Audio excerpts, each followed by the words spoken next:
یا اسٹیج پر ہیں یا سامنے تشریف فرما ہیں، میں سب کی خدمت میں سلام عرض کرتا ہوں، اور میں مشکور ہوں قاضی صاحب آپ کا بھی، کلانی صاحب کا بھی، آپ کے تمام سٹاف کا بھی، کہ آپ نے ایک خوبصورت محفل میں آج ہمیں یہاں پر مدعو کیا۔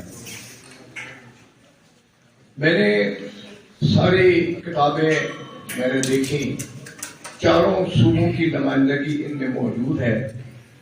اس میں تاریخی کتب مجھے زیادہ نظر آئیں، اور مجھے اس بات کی بھی خوشی ہے کہ جس طرح مشتاق آصف صاحب یہاں پر ایک مصنف بیٹھے ہوئے ہیں، اسی طرح میرے سامنے نظامی صاحب بھی بیٹھے ہوئے ہیں جن کی بہت سی کتابیں لکھی ہوئی یہاں پر پڑھی ہوئی ہیں۔ یقیناً یہ دنیا فانی ہے، آج ہم ہیں کل نہیں ہوں گے، لیکن یہ کتابیں تاریخ ساز ہیں۔ یہ کتابیں آپ کو اور آپ کے خاندانوں کو ہمیشہ تاریخ میں زندہ رکھیں گی۔ اور ایسا مجھے اس بات کی بڑی خوشی ہے کہ آپ نے اس کا نام سر سید سکول سے شروع کیا، کیونکہ سر سید احمد خان ایک تاریخ ساز شخصیت ہے جن کا پاکستان کے بنانے میں ایک بہت اہم کردار رہا۔ کیونکہ جس وقت متحدہ ہندوستان تھا تو اس وقت ہمارے پاس مسلمانوں میں تعلیم نہیں تھی، ہمارے پاس تعلیمی ادارے نہیں تھے۔ اس مشکل ترین وقت میں سر سید احمد خان نے علی گڑھ میں ایک بنیاد رکھی تعلیم کی، اور پھر وہ کرتے کرتے علی گڑھ یونیورسٹی بن گئی۔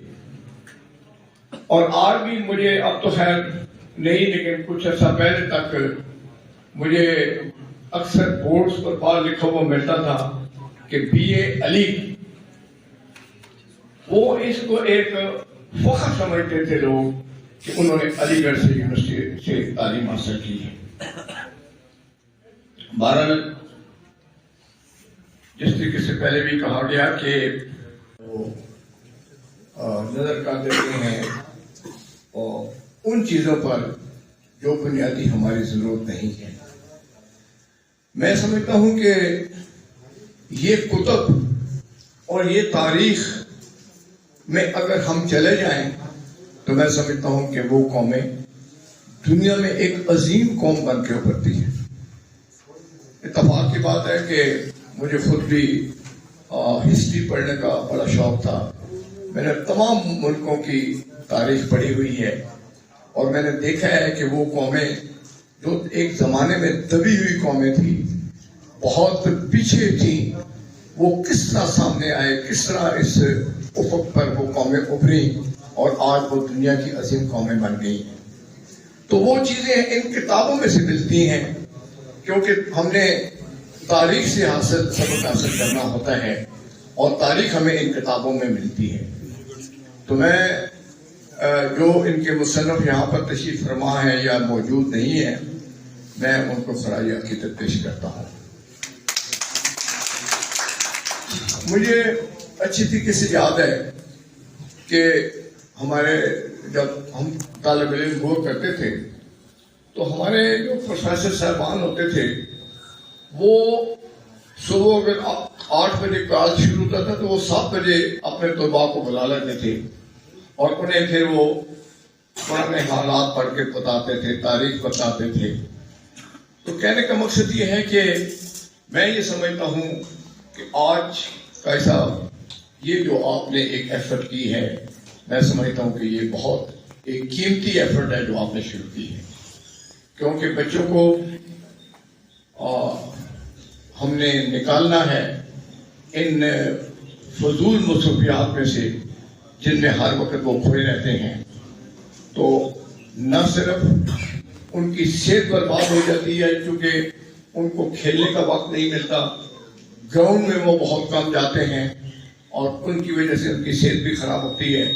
لہذا جب ہم ان کو اس دنیا سے نکال کر اس دنیا میں آپ لوگ ڈال دیں گے تو انشاءاللہ ایک تو ان کا مستقبل بھی سنور جائے گا، ان کی صحت بھی ٹھیک ہو جائے گی، اور وہ کامیاب ترین ایک شہری کی حیثیت سے سامنے آئیں گے۔ کیونکہ یہ جو طلباء ہیں کل انہوں نے آگے چل کر اس ملک کا بوجھ اپنے کندھوں پہ اٹھانا ہے، اور یہ ضروری ہے۔ اور میں سمجھتا ہوں کہ میرے نزدیک اساتذہ اکرام سے بڑھ کر اور کوئی قابل عزت لوگ نہیں ہیں جو اس پیشے سے منسلک ہیں، کیونکہ یہ بچے کو، ایک معصوم بچے کو ایک کامیاب شہری بنا دیتے ہیں۔ اور مجھے یہ بھی پتا ہے کہ ہمارے جو بچے باہر پڑھ کے جاتے ہیں، انجینئر بنتے ہیں، ڈاکٹر بنتے ہیں، تو وہ ان ممالک میں جو کہ اپنے آپ کو بہت زیادہ ترقی یافتہ ممالک سمجھتے ہیں، ان سے بھی زیادہ بہتر وہاں پر کامیاب ترین وہ انجینئر اور ڈاکٹر بن کے سامنے آتے ہیں۔ تو یہ بھی ایفرٹس اساتذہ کرام کی ہے، اور اساتذہ کرام بہت ہی قابل احترام ہے۔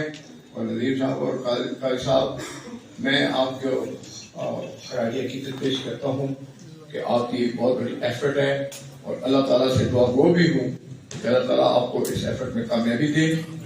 یہ جو ہمارے لوگ اسٹال لگا کے بیٹھے ہوئے ہیں، اور مجھے اس طریقے سے وہاں بھی بتایا گیا کہ جو کتب بکتی ہیں ان میں سے بچوں کا علاج بھی ہوتا ہے، تو میں سمجھتا ہوں کہ یہ بہت بڑی اللہ کے نزدیک ایک بہت بڑی قربانی ہے۔